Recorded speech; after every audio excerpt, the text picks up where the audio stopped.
بسم الله الرحمن الرحيم الحمد لله رب العالمين والصلاة والسلام على رسول الله بنرانو بسراني برنامج رمضاني جيار ئەم جارش دەبینە میوانی ماڵەکانتان لە بەرنامەیەکی تری تایبەت بە ناونیشانی ڕەمەزان و خواپەرستی و عیبادەت. وا دیارە مانگی ڕەمەزان مانگی عیبادەت و پەرستنی ئەڵڵا سوبحانەهو وتەعالە. وا دیارە ئەو مانگە دڵەکان نەرم دەبنەوە و زیاتر خەڵک ڕوو لە مزگەوتەکان دەکەن و زیاتر خەڵک ڕوو لە قورئان دەکا و دڵەکانی خۆی ئاوێتەی قورئان دەکا. میوانی ئەم جارشمان مامۆستایەکی خۆشەویست مامۆستا یونس باویانی بەخێر بێ مامۆستا جان. خی گەورە سەلامەتتان کە یا ڕەبی بەخێر بن لە بۆ بەرنامەی. خی گەورە تاعات و عیبادەت هەموو لایەکی قبول کرد بێ ئینشاء الله. اللهم ئامین. خوا سەلامەتتان کە یا ڕەبی. مامۆستا جان ناونیشانی ئەم جارەمان لەسەر عیبادەت و پەرستن لە مانگی ڕەمەزاندا. بابزانی سەرەتا وشەی عیبادەت پەرستن لەناو قورئانی پیرۆزە چ مانایەک دەگەێنێ بۆ ئەوی بتوانین لەم ڕەمەزانە عیبادەتێکی تەواو بکەین بۆ ئەوی خوای گەورە لە خۆمان ڕازی بکەین زیاتر. بسم الله الرحمن الرحيم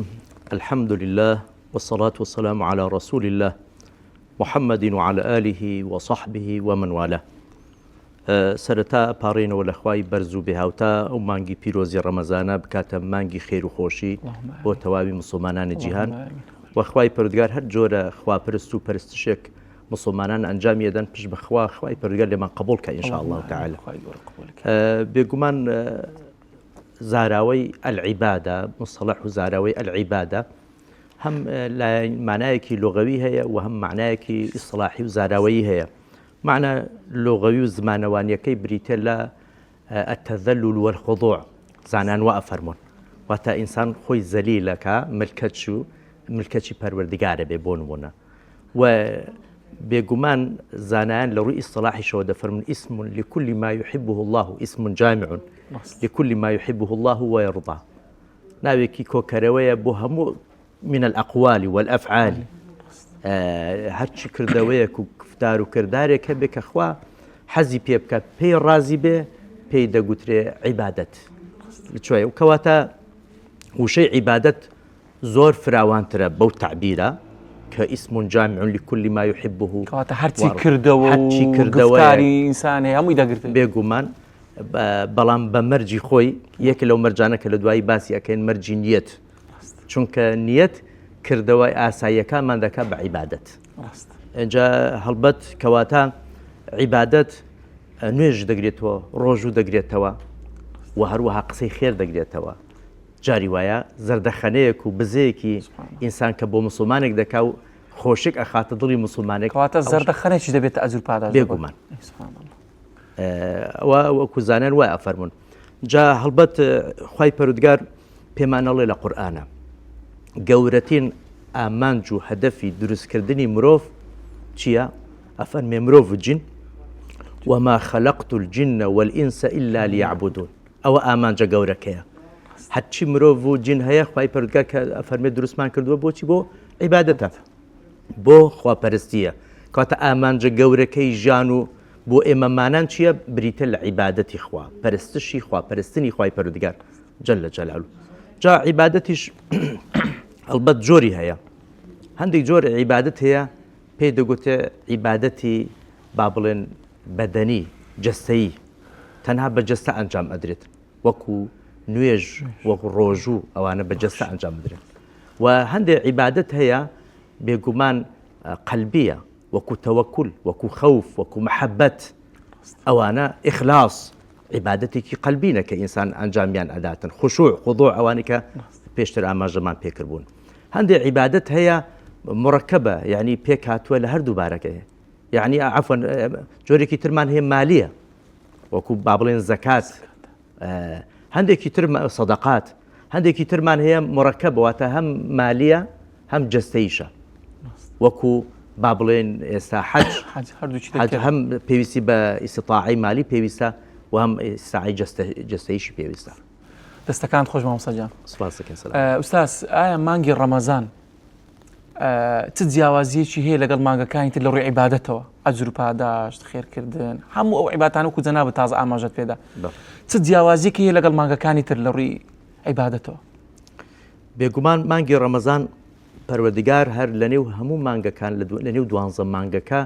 ڕێزێکی تایبەتی لێناوە. قورئان فەرمێ شەهر ڕەمەضان الذي أنزل فيه القرآن هدى للناس وبينات من الهدى والفرقان تا كوتاي آياتك مانجي بيروزي رمضان ومانجي كقرآن تدادا بزيو قوري مانجي رمضان بهوي قوري قرآن وتاو قوري ومزني وتايبت مندي كرمضان وري قرتوا لقرآن وري قرتوا قرآنش قوري ومزنيكي بيكمان ديارة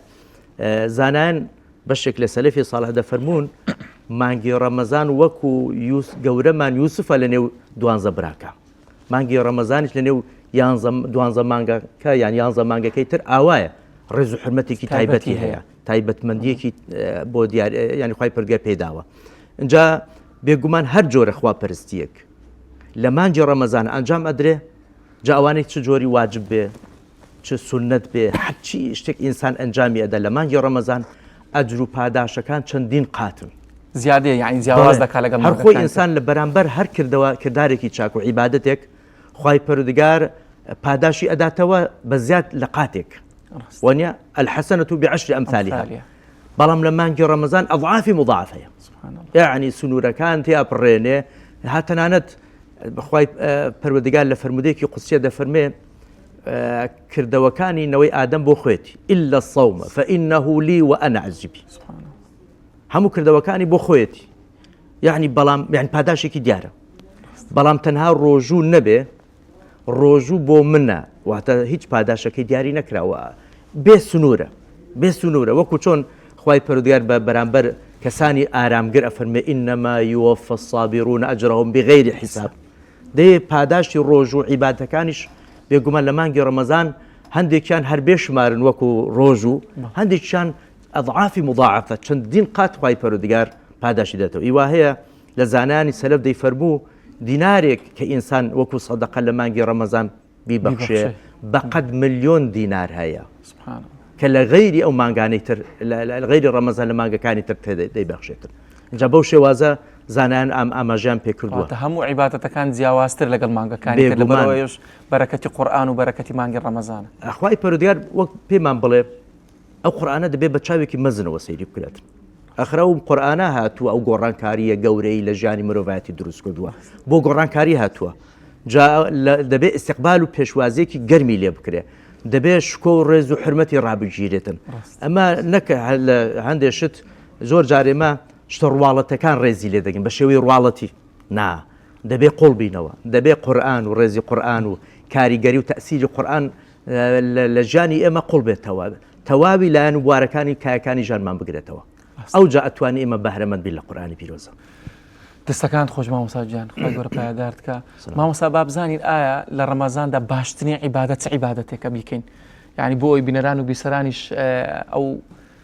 پێشنیارێت جەنابەت بتوان بە باشترین شێواز ئەنجامی بدەن و جێبەجێکەین باشترین عیبادەتێک ئەگەر مرۆڤ پێی لە خوا نێزیک ببتەوە لەو مانگەدا چێ بیکە بێگومان پێشی هەموو جۆرێک لە عیبادەتەکان عیبادەتی ڕۆژووە چونکە هەر فەرزە پێویستە يا أيها الذين آمنوا كتب عليكم الصيام كما كتب على الذين من قبلكم لعلكم تتقون كفلسفة وحكمة جيش باس كردوا أو أركيكي واجبك كلبانجي رمضان فمن شهد منكم الشهر فليصمه خوا فرمان ما بيك كلنيو جيشتين بمانجا كأبيل أو مانجا بروج مجر أو كسانك عذري شرعيان هي كواتا يجورترين عبادة لمانجي رمضان روجوا دواتر نويج بەڵام نوێژ چۆن نوێژێکی ئاسایینا نوێژ ئەو حەوڵدەی دەبێت بە جەماعەت بیکەی لە کاتی خۆی بکەی نوێژێک پڕاو پڕ بێ لە خۆشوع و خودوع و ملکەتی تێدا و هەتا ڕۆژوەکەش ڕۆژێکی سیامن بیوعی بێ واتە بە ڕۆژبوونێکی وشارانە بزانێت چۆن بە ڕۆژێ ئەبێتن تەنها برسێتی و توێنێتی نەبێتن چونکە ئینسان جاری وایە وەکو پێغەمبەری خوا فەرمێ صلی الله علیه وسلم ئەگەر کەسێک ڕۆژوەکەی ڕێی لێ نەگرێ لە غەڵەت و حرام و گوناه و چی خوای گەورە چ پێویستی بەوەیە کە ئینسان ئەن یەدەع طعامه وشرابه واز لە خواردن و خواردنەوەکەی بێنێ کەواتە ڕۆژ و نوێژ و هەروەها سەدەقات چونکە سەیرکە پێغەمبەرمان صلی الله عليه وسلم كان أجود الناس وأجود ما يكون في رمضان لە هەموو خەڵک سەخیتر بووە کەسێکی و پیاوێکی زۆر سەخی تەبیعەت بۆ پێغەمبەرمان صلی الله عليه وسلم بەخشندە بووە بەڵام لە هەموو کاتێک زیاتر لە مانگی ڕەمەزان بەخشندەی زیاتر بووە حتى مسألة اعتكاف سير كبيغمبري خوا صلى الله عليه وسلم خۆ لە دەروی ڕەمەزانیش ئێعتیکافی هەبوو بەڵام لە مانگی ڕەمەزان ئێعتیکافی زیاتر هەموو جۆرە خواپەرستی و عیبادێک لە مانگی ڕەمەزان ئەجر پاداشی خۆی هەیە بەڵام هەندێکیان بۆ نمونە مەسەلەی تەراویح پێغەمبەری خوا فەرمی صلی الله عليه وسلم من قام رمضان إيمانا واحتسابا غفر له ما تقدم من ذنبه کەسێک قیام بکە هەستێتەوە شەو نوێژ بکات لە مانگی ڕەمەزانە خێر و ئەجر پاداشی هەم باوەڕی پێ هەبێ هەم مەبەستی بەدەستێنانی ئەجر پاداش لە لای پەروەردگار خوا لە گوناهی پێشووی خۆشە بێ ناشفەرمێ گوناهی ساڵی ڕابردوو ئەفەرمێ گوناهی پێشووی ڕەنگە کەسێک تەوبە بکە لە مانگی ڕەمەزان بگەڕێت چەندین ساڵە لە نێو گوناه و تاوان و دووریە و پەیوەندی لەگەڵ خوا پچڕاندووە بەڵام ئەو ساڵ ناوی خوا لێ دێنێ و خوای گەورە هیدایەتی ئەدا تەوبەیەکی نوسوح و ڕێک و پێکەکە وەنیە یەکسەر ئەو کەسە ئەبێ یەک لە موژدەکانی ڕەمەزانەوەی خوای گەورە مادەم بەو تەراویح و ڕۆژ و گرتنە چونکە من سامە ڕەمەزان ئیمان و احتیسابانیشە فەرمێ پێغەمبەر عەلەیهی السڵاة والسلام مامۆستا گیان باسی تەراویحت کرد ئایا تەراویح ئەجر و پاداشتێکی هەیە یاخود بە تایبەتی لە مانگی ڕەمەزان چونکە تەراویح تایبەتە بە مانگی ڕەمەزان چ کاریگەریەکی لەسەر ڕۆح دروست دەکات تەراویحە هەڵبەت تەراویح هەمان ئەو قیام اللەیلەیە کە ئەسڵ وایە مسلمانان لە دەرەوەی ڕەمەزانیش قیام اللەیلان هەبێ هەستانەوەی شەو عیبادەتی شەو یعنی عیبادەتی سونەتمان مەبەستە جگە لە نوێژە فەرزەکان بەڵام لە مانگی ڕەمەزانە فەزلی وەکو گوتمان چۆن ڕۆژوو خۆ لە دەرەوەی ڕەمەزانیش ڕۆژوو هەیە بەس ڕۆژوی ڕەمەزان چەند دەگەوێت یەک ڕۆژ و پێغەمبەری خوا فەرمی صلی الله علیه و سلم ئەگەر ڕۆژوی سونەتیش بێ کە ئینسان بە ڕۆژوە بێ 70 ساڵ لە ئاگری دۆزەق دوورەخاتەوە مرۆڤ ئەجەن جا ئەو ڕۆژوە ڕۆژی فەرز و واجب بێ لە مانگی ڕەمەزان بێ دەبێ خوددایە چ ئەجر پاداشێک ئینسان پێ بەدەست بێنێتن هەڵبەت مەسەلەی قیام و یان تەراویحیش ئەو ئاوایە کە سونەتە ئینسان لە شەوانی ڕەمەزان ئەو قیامی هەبێ تەراویحی هەبێتن اینجا پاداشەکەیشی ئەوە بوو پێغەمبەر عەلەیهی السڵاة والسلام فەرمی غفر له ما تقدم من ذنبه خوا لە گوناهەکانی پێشووی خۆشە بێ جا ئەوە کەمە ئینسان بڵێن لیستی چەندین ساڵی تۆ کە پڕاوپڕە لە غەڵەت و لە گوناه و لە تاوان لە دوور لە خوایی ئینسان وەکو دەڵێ بە مانگی ڕەمەزان بتوانێت کاغەزی لاپەڕی کردەوەکانی خۆ سپی بکەیتەوە ساقیتەوە پەیوەندی تونند و تۆڵ بکەیتەوە لەگەڵ خوای پەروەردگار و سوودی تری هەیە بێگومان ئەو کاتە ئینسان لە جاتی لە گوناه سەرفیکە لە عیبادەت لە لەغو سەرفیکە لانی کەم لە عیبادەت سەرفی دەکات جگەلەوەی لە ڕووی ڕوحی و ئیمانیەوە ئەزانی ئەو کەسانی کەوا ڕەمەزانان دێن نوێژەکان بە تەراویح دەکەن بەڵام بە ئیمان و احتیسابەوە پێغەمبەر فەرمی صلی الله علیه و سلم چاوەڕێ پاداش دەکەن بەڵێ ئەوە هاتووە یعنی عیبادەتەکەی ڕوحاڵەتی نییە چونکە هەندێک خەڵکمان هەیە عیبادەتی عادەتی دەکات مامۆستا زۆر جارە کەسانە یان دەبینی هەر سێ چوار ڕۆژ یەکەم دێتە مزگەوت ئەوەی ها قەڵەبار قەدوای هێواش بەخۆی دەکەویتەوە یعنی ئەو کەسە دەبی جیاواز بی لەگەڵ کەسێکە چاوەڕە دەکە بەرنامەی لە بۆ دادنی حسابی ڕەمەزان دەکات بێگومان کە مەبەستێتی هیچ خواپەرستی یەک شەو نوێژێکی لە دەست نەچێتن یەک نوێژێکی بە کۆمەڵ و جەماعەتی لە دەست نەچێت کە لەو کردەوە گەورانەی کە پێویستە لانی کەم خەڵکی موسڵمان لە مانگی ڕەمەزانە هیچ نوێژێکی خۆیان بەبێ جەماعەت نەکەن هەموو نوێژەکان بە کۆمەڵ بکەیت لە مزگەوت بیکەیت هیچ شەو نوێژێک ئەفەن تەراویحێک نەچوینی کە بەڕاستی شتێکی زۆر ئاسانیشە زۆر ئاسانیشە ئینسان لەلایەنە ڕوحیەکەی ئینسان گوتمان هات چەند لەزەتێکی ڕوحی دەبینێ بەڕاستی ئەو کاتە چێژە بینێ لەو کەشە ئیمانی کە لە نێو مزگەوت ئەو هەموو موسڵمانانە پێکەوە برایەتی تەبایی لایەنە ڕوحیەکە هەسەکەی لایەنە ڕوحیت گۆڕانکاری بەسەر هاتەوە زۆر بەهێزترە لە کاتەکانی تر اینجا بێگومان تاسیریش خۆشی هەیە جێ پەنجەی خۆش بەجێ دڵێ ئینسانە بینی تا چەند مانگێکیش کاریگەری ڕەمەزانی هە بەسەر ماوە وەڵا ئەگەر ئینسان بە چاشی بکە بۆ 11 مانگەکەی تریش ئەو قووەتە و زەخیرەی پێ ئەدا کە بتوانێت ڕوبەڕووی ئەو گرفتانە و ئاستەنگ و بربەستانە ببێتەوە کە شەیطان ئەیەوێ لە بەردەم ئینسان دروستی بکاتن بۆ ئەوی نەتوانێت ئیدامە بەخوا پەرستی بەندایەتی خۆی بداتن مامۆستا گیان لێرە پرسیارێکم بۆ دروست بوو ئایا ئەو کەسانێک کە دەستنە مزگەوت و نوێژ و جەماعەت کۆمەڵی خەڵکی شەیە یعنی عیبادەتەکان بە تەنیا دەکەن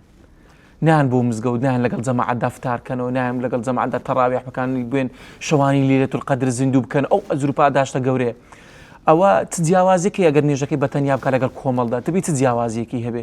ئەو ئەجر و پاداشتێکە لە دەست دەدا وەڵاهی بێگومان زۆر جیاوازی هەیە هەر بخۆی نوێژی بە کۆمەڵ لە ڕەمەزان بێیان لە دەروی ڕەمەزان لە دەروی ڕەمەزان پێغەمبەر لە فەرمایشێکا فەرمێ ئەجر و پاداشتی 50 نوێژ عفوا 25 یان لە فەرمایشێکی تر دەفەرمێ 27 ب27 درجة کەواتەوە لە دەروی ڕەمەزان جاگوتمان لە نێو ڕەمەزانیش ئەضعافی مضاعفەیە دەیان و سەدان قات خی گەورە ئەجر پاداش دەداتەوە تۆ ئەو نوێژە بە جەماعەتکە لەو مانگە پیرۆزە کە ئەجر پاداشەکان ئەوەندە بە چەندین قات وەرەگیرێتەوە دەباشە چەند گەورەیە دوایە چۆن ئینسان ئەو دەرفەتە زێڕینانە لە دەزدێ هەندێشت دەرفەتێکە وانە بۆ نمونە هەندێشت ئیعلان دەکرێتن ئەڵێتن ئەگەر با بڵێن داشکانێک بۆ دەکرێت داشکان لە با بڵێن کەلوپەر و کاڵای و سلعەیەەکە خەڵک پەلا ئەکات بۆ ئەوەی لە دەرفەتە زێڕنەکە لە بێبەش نەبێتم دەی خۆپای پەروەردگار لەو مانگە خوای پەروەردە دنیای خەڵاتی ڕاگەیاندووە کە یەک لەو خەڵاتانە عتق من النار ئازادبوون و ڕزگاربوونە لە ئاگری دۆزەخ خوا ڕزگارمانکە ئینشاءالله دە خەڵاتی تر پلە بەرزبوونەوەیە کە ئینسانەکان لە ڕێگای ئەو هەموو ئەجر و پاداشتانە پلە پایە بەرز دەبێتەوە لە بەهەشت هەروەها بژانەوەی بواری ڕوح و ئیمانە کە ئینسان لە ڕێگەی خواپەرستەکانە لایەنە ڕوحی ئیمانەکانی بەهێز دەبێتەوە ئەزانی ئینسان لە مانگی ڕەمەزانە زۆر لە فریشتاچێ فریشتە ناخوا و ناخواتەوە شەهوەتی بەطنی شەهوەتی فەرجی هەموو ئەو جۆرە ئارەزوو حەزانە نییە حەزی لە تاوان نامینێ مانگی ڕەمەزان مانگی ئارامی سەکینەتە ئەزانی ئینسان کە دێتە تەراویح نوێژ دێتە نێو مزگەوت تەراویحەکە لەگەڵ مامۆستا و نوێژ خوێنان چەند حەز بە ئارامی و سەکینەتێکی ڕۆحی ئەکاتن ئەگەر بۆ خوا بێ عادەتیەکە نەبێتن چونکە عادەتیەکە زۆربەیان لەگەڵ ڕێز و حرمەتمان بە هەر جۆرە بێ ئەمە دوعا و نزان بۆ ئەکە خوا لێیان قبوڵکە ئینشاءالله بەڵام بەشێکە لە مسلمانان عادەتینە لەبەر عیبەی دێن یان لەبەرەوەی جیرانەکانی و براکان و خزمەکانی ئەچنە مزگەوت دەویژە چێ بۆیە ئەبینی ڕەنگە 30-40 ڕەمەزان بەسەرەوەش بەڕێ کردووە هەر پیاوی جارانە هیچ گۆڕانکاریەک لە ژیانی خۆی لە ئیمانی خۆی لە هەڵسوکەوتی خۆی لە ئەفعال و ئەقوالی خۆی بەدی ناکات هەمان ڕەمەزانی پێش هەمان ڕەمەزانی هەر کەسێک ئەوا بێ بزانە ڕەمەزانەکەی بەڕاستی جێی پرسیارە ڕەنگە قبول دەبێتن خی پرگەل هەم لای قبولکە ئینشاءالله بەڵام دەبێ ئەو ئاساوار و کاریگەریەک لە ئینسانە دەرکەوێتن کە بۆچی ئەوەندە ساڵ چکە ڕەمەزان خولێکە ئەو خولە 30 ڕۆژێ کە دەچیت تۆ خەریکی عیبادەت و خواپەرستی بێ ئەتوێ گۆڕانکاری و تەغەیورێک لە خۆت دروستکەی دەبێەوە ئاسەواری بەجێ بمێنێت لە ڕووی فکریەوە لە ڕووی عەقیدەیەوە لە ڕووی هەلسوکەوت و سلوکەوە لە ڕووی عیبادەتەوە جۆری نوعیەتی عیبادەت ئەخرا عیبادەها إن الله لا ينظر إلى أجسامكم ولا إلى صوركم ولكن ينظر إلى قلوبكم وأعمالكم خوا سەیری دڵمانەکە سەیری کردەوەکانمانەکە با بەڕواڵت کەسێکە نوێژ خوێنە بەڵام هیچ لەزەت لەو عیباتە نابینێ پەلەیتی گلەی هەموو شەوان گلەی ئەوەی مامۆستا درێژی کردو ڕەنگە جاروێ 3-4 خولێکێک 4-5 خولێکێک درێژ ببێتەوە یانی وا هەیە لە ڕەمەزان بە دوای ئەوە ئەگەڕێت کامە مزگەوت و مامۆسای بەڕێز نوێژەکەی کورتترە کورتترین زۆرترین و قەڵبارقترینە یان بە دوای ئەوەگە کامە دەنگێکی خۆشە بە دوای نەغمە و ئاوازە گەڕێنەک بە دوای لەزەتی عیبادەت و ڕوح و ئیمان ڕەنگە کەسێک دەنگ و ئاوازێک و نەغمەیەک خۆکە هەرچەند خۆی سنەتە دەنگی خۆش ليس منا من لم يتغنى بالقرآن في غنبري خوا أفرمي صلى الله عليه وسلم أزينوا القرآن بأصواتكم وأفرمي يعني أوانا زور مهمة بلام ما بس قريمان لشوينك أو دنقش نبو بلام نيجيكي عبادتي كالركب قرآنك راس روان به ده إنسان ده به هودا لذتي روحي لي هر شيء تراويح تمانا يقدر ما مسكبه ماناي يعني خلق بلاوتي براسي زور ما بالي لتراويحان يعني زور كديت مزقو خواتي طابي بالسودري او بركتي هاتني الريقا وشقا وهنقا ودزني شوشتون ولا مزقوتو مانا ولا مزقوتو او هم ازرو باداشتا كواهبي بتواني باساين لدستي بدا يعني برلوي والله بساري جنابت بدموه بيبخوش اوي بلم كما مسان حقيقتي كتير هي لإسلام دا كمراعاة كردني خلق پیغمبر صلى الله عليه وسلم فرمي اگر پیش نجتان کرد بو خلق مراعاة خلق فإن فيهم الضعيف والمريض وذا الحاجة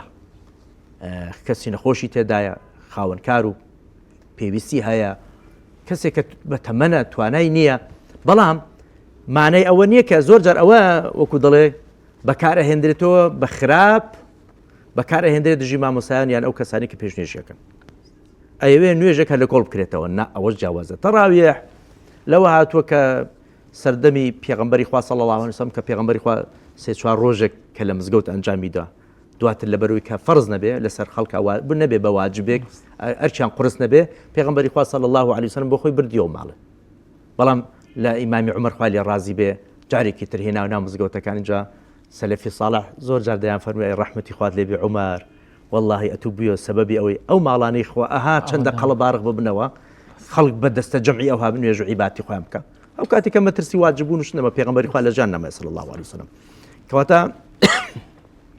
نوێژی تەراویح بۆیە تەراویح بە 4 ڕکعەتیان ئەکرد ئەوەندە قورئانیان تێدا دەخوێن وەک بڵێم ماندوو شەکەتە بوون دوایە جۆر پێویستیان بە جۆرێک لە پشودان هەبووە ئەتەراویح لەوە هاتووە پشویان داوە لە دوای 4 ڕکعەتەکە ئیسراحەتێکیان کرد و پشوویەکیان وەرگرتووە بۆ ئەوەی جارێکی تر بە نیشاط و چست و چالاکانەتر بچنەوە ناو نوێژەکە 4 ڕکعەتی تر بکەن بۆ بوونە بەڵام ئێمە پشودانی چی و حاڵی چی یعنی لە هەندێک مزگەوت لەگەڵ ڕێزم هەر زۆر پەلەپەل و جۆرێک لە مسابقە و پێشبڕکەیە ڕەنگە ئاەتێک کامڵ نەکە ئاەتێک دەکەن بە چەند بەشێک جاری وایە وامان بیستووە سوپاس بۆ خوا الحەمدولیلا تا ئێستا پێم وایە گۆڕانکاری لەوەش دروست بووە تا حدێکی باش زۆربەی بەشێکی چاک لە مزگەوتەکان نوێژەکانی تەراویح شڕێک و پێکن خوای گەورە پاداشی مامۆستایان بداتەوە بەڵام کەم و کوڕیش هەر هەیە لێرە و لەوێ دەستەکان خۆش مامۆستا گیان ڕەمەزان واتە شەونێژ و زیندووکردنەوە و لەیلەتول قەدر و ئەو عیبادەتە تایبەتێکەوە لە لەیلەتول قەدردا هەیە ئایا زۆر جاروی خەڵک پرسیار دەکات دەڵێ شەونێژ تایبەتە بەو 2 ڕۆژی ئاخیر ئایا 30 ڕۆژی ڕەمەزان تەنها شەونێژ بکەن شەوەکان زیندوو بکەنەوە ئایا لە پێش ڕەمەزانێ شەونێژیش بکەن یان ئەوەتە لەیلەتول قەدر تایبەتمەندی خۆ هەیە کە زیندوو بکەنەوە یان ئەوەتە پێویستە لە هەموو کاتدا خەڵک بەردەوام پەیوەندی خۆی و خوای بەهێز بکە وە شەوان داوا لە خوای گەورە کات چی داواکاریەکی هەیە داوای لێ بکە یەکەم شت ئینسانی مسلمانە نابێ مەوسمی بێ من كان يعبد محمدا فإن محمدا قد مات ومن كان يعبد الله فإن الله حي لا يموت زۆر جاران ئێمە دەڵێن من كان يعبد شهر رمضان فإن شهر رمضان قد مضى أو فات ومن كان يعبد الله فإن الله حي لا يموت مانگی ڕەمەزان دێ و دەڕوا و مەوسیمێکە ڕاستە ئەجر و پاداشتی مانگی ڕەمەزان زۆر جیاوازە لەگەڵ کاتەکانی تر بەڵام عیبادەت بەردەوامە دەبێ ئینسان بەردەوام بێ واعبد ربك حتى يأتيك اليقين أي الموت حتى دەمری ئینسان دەبێ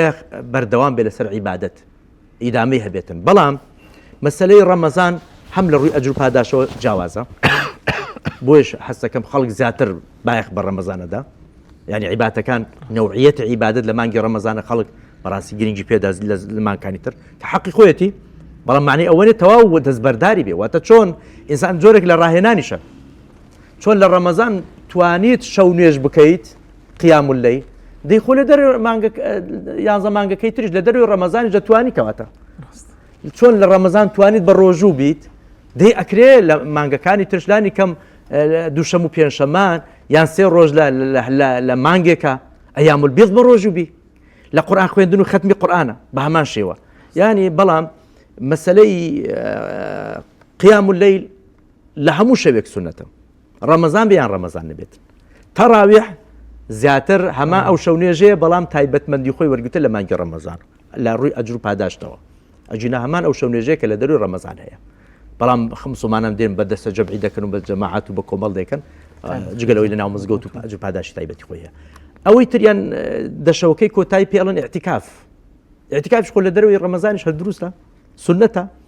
بەڵام لە ڕەمەزان زۆر خێرترە پێغەمبەری خوا صلی الله عليه وسلم ئەو دەشەوانەی خۆی و خانەوادە و بنەماڵەکەی بەڕاستی بایەخێکی زۆریان پێدا تەنها چادر و خێمەیان هەڵداوە هاتوون بە خەری سەرگەرمی عیبادەت بووینە زیاتر خۆیان ماندوو کرد وەک بڵێن ئەوە ڕەمەزان بەرەو کۆتایی ئەچێ سەعاتەکان هێواش بەرەو کۆتایی دەچن بۆ ئەوەی کۆتاییەکەی زۆر زیاتر ئینسان نیشاڵی هەبێتن چونکە دیسان فرمودەیەک هەیە پێغەمبەری خوا صلی الله عليه وسلم دەیفەرمووە ئەو کەسێک کە نوێژی دەکە فەرمووی صلی صلاة المودع نوێژە بکە وەک نوێژی کەسێک ئاخر نوێژی بێ و خوا حافزی ئەکاو لە ژیاندا جارێکی تر دەرفەتی تری بۆ نەڕەخسێتن دەی خۆ ئەکرێ ئێمەش هەموو ساڵێک بڵێن صم صيام المودع بە ڕۆژوو بە وەکو ڕۆژووی کەسێک کە ئاخر ڕەمەزانی بی جارێکی تر دەرفەتێکی ترت پێ نادرێتەوە بە ڕۆژوو بی دەبی هەروە بە عیبادەتەکان بۆ شێوازە بەو نیازە ئەنجام دەین بۆی ئینسان گەرم و گۆڕ بێ لەسەر عیبادەتە بەڵام مەسەلەی ئیعتیکاف بێگومان دەشەوەکە لەیلەتول قەدرە لەیلەتول قەدر تایبەتی مانگی ڕەمەزانە ئەو ئەجر و پاداشی لەیلەتول قەدر کە خەیڕ من ئەلفی شهر قورئانە فەرمێ هەوڵەدا و ئەجر و پاداشە بەدەست بێنێت. سەلامت مامۆستا گیان پرسیارمان زۆرە دیارە کاتەکەمان بەرەو کۆتایی دەڕوە. ئەگەر وتێک تێ لە بۆ بینەران و بیسەران لە کۆتاییدا عیبادەت و پەرستن لەم مانگەدا کۆتاییەکەی بۆی بتوانین باشترین کردەوە ئەنجام بدەین لەم مانگە پیرۆزەدا بۆ ئەوی بتوانین خوای گەورە لە خۆمان ڕازیکەین لەم مانگە پیرۆزەدا. وڵاهی داوام وایە لە خوشکان و برانی مسلمان پشوو درێژ بن لەگەڵ ڕەمانگی ڕەمەزانە بە چ ساڵاشی بسێنێنەوە ڕەمەزان پێشوازیەکی گەرمی لێ بکەن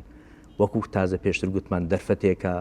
ئێمە وەکو سەلەفی ساڵح 6 مانگ پێش ڕەمەزان دەیانگوت اللهم بلغنا ڕەمەزان کە گەیشتینە نێو مانگی ڕەمەزان ئەوە خەڵاتێکی خوایە هەر ڕەگەیشتین بە ڕەمەزان و خەڵاتێکە خوا بتۆی بەخشی بۆیە ئەو فەرسەتە و دەرفەتە و خەڵاتە خوایە بەدەست بێنە ئەو هەموو ئەجر و پاداشتە وەکو گوتمان ڕەنگە ساڵێکی تر نەگەڕێینەوە یان نەمینێ لە ژیاندا نەمینێن پرسیارێک دەکەین باشە ئەگەر هەر یەکێک لە ئێمە کە وەفات بکاتن یان ئەوانەی کە وەفاتیان کردووە لە ساڵی ڕابردوو خوای پەروەردیگار زیندوی بکاتەوە پێت بڵێ زیندوو دەکەمەوە داواکاری پێ بڵێ مەجالە دەدەم داوای چی دەکەم وەڵڵاهی داوای قەسر و قوسوور ناکە داوای بابەتی مادیات ناکە ڕەنگە بڵێ خوایە بەس دەرفەتم دە یەک ڕۆژ بە ڕۆژ خوایە جان یەک سجدە خوایە جان دوعایەکی ڕێک و تەواو شەو نوێژێک خوا پەر جۆرێک لە خۆپەرستی وایە ڕەنگە هەر داوایەکی ئەوە بەسیتی دەبێت کە بەلایمەوە ئێستا سوپاس بۆ خۆ زۆر دەرفەتمان لە بەردەمە خوای گەورە هەموو لایەکمان بپارێزی ئینشاءالله تعالی کەواتە ئێمە وابزان ئەوە منم جەنابەت تۆی یان کەسێکی تر خوای گەورە تەمەند درێژتان بکە ئینشاءالله کە ڕەنگە دەرفەتمان لەدەست نەبێتن چەند لە ئازیزانمان و خۆشەویستان و مسلمانان لە ساڵی پار لەگەڵمان بوون لە مزگەوتەکان لە عیبادەتەکان بەڵام ئەو ساڵ بێگومان نەگەیشتنەوە ڕەمەزان ئێمەش ئەگەر گەیشتین دیگە بە مانگی ڕەمەزان گەیشتوینەتەوە مانگی ڕەمەزان لەو ساڵ بزانین کە گەورەترین خەڵاتی خوایە بۆی ئەو فەرسەتە و دەرفەتە لە دەست نەدەین هەوڵدەین باش خۆمان ماندووکەین جا ئینسان لە ڕووە عیبادەتێکە کەڵکی لێ دەبینێ باوەڕم پێ بکە ئەو کەسێک کە خواپەرستی و عیبادەتەکە کەسێکە جیاوازە پەیوەندی ئەواتە پەیوەندی تون و تۆڵ کردو لەگەڵ خوای پەروەردگار ئەو کەسێکەوە نوێژ نوێژ سەڵات و سیلەیە پەیوەندی لەگەڵ خوا ئەوەی نوێژ ناکە پەیوەندی پچڕاندووە کە ئاخر شتێکە کە ئینسان دەستی لێ بکاتەوە نییە پەنا بەخوا بۆیە هیوادارین ئینشاءالله تعالی ئەو مانگە خەڵکی خۆمان مسلمانان زیاتر بە گەرم و گوڕ بچنە مزگەوتەکان و خەریکی خواپەرست و عیبادەتی خۆیان بن ئەرکی خۆیان و فەرمانی خوا جێبەجێ بکەن وە پش و درێژ بن وە زوو بە خێرا بێتاقەت نەبن ئەگەر کەمێکیش 5 دقەیەکیش لە شوێنێک با بڵێم جەماعەتێک درێژ بخۆ لە خێر و پاداشە هەمووی بە عیبادەت ئەنووسێ بۆ ئینسانی لە کۆتایی من هیچی ترم نەماوە تەنها دوعای خێر نەبێ خوای پەروەردگار هەمولایەکمان محفوظ بکە و خواپەرستەکانمان لێ قبول کە ئینشاءالله تعالی تاقەت و توانامان بدا بۆی باشترین بەندایەتی بکەین ئینشاءالله اللهم آمین خوای گەورە پاداشتی بە خێر بداتەوە خوای گەورە تاعات و عیبادەتی هەمولایەکی قبول کرد بێت خوای گەورە هەرچی عیبادەت و پەرستشێ لەو مانگەدا سەدقات و هەزارەها قات لە قیامەتدا بداتەوە هەمولایەکی ئینشاءالله پلەیتان بەرز بێ